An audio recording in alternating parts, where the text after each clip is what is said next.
हम करेंगे हर मजलूम की हिमायत। बिस्मिल्लाहिर्रहमानिर्रहीम। अस्सलाम वालेकुम। मैं हूँ हुरैन फातिमा और आप देख रहे हैं हिमायती न्यूज HD चैनल। नजर डालते हैं आज की अहम खबरों पर। कराची से पंजाब आने वाली मालगाड़ी उडेरुलाल स्टेशन के करीब वहाब शाह स्टेशन के मुकाम पे पटरी से उतर गई। इमदादी काम शुरू, कई मुसाफिर ट्रेनों को मुख्तलिफ स्टेशन पे रोक लिया गया।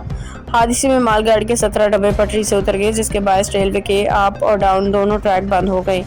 इस मौके के नतीजे में कराची में पंजाब आने वाली मुतअद्दिद ट्रेनों को मुख्तलिफ रेलवे स्टेशनों पर रोक दिया गया है। रेलवे ज़राए के मुताबिक मालगाड़ी के डब्बों को दोबारा पटरी पर चढ़ाने रेलवे ट्रैक की बहाली के लिए कोटरी से क्रेन तलब कर ली गई है। ट्रैक की बहाली के बाद ट्रेनों की आमद और रफ्त दोबारा मामूल के मुताबिक बहाल कर दी जाएगी। रेलवे ट्रैक की जल्द बहाली के लिए काम शुरू कर दिया गया है।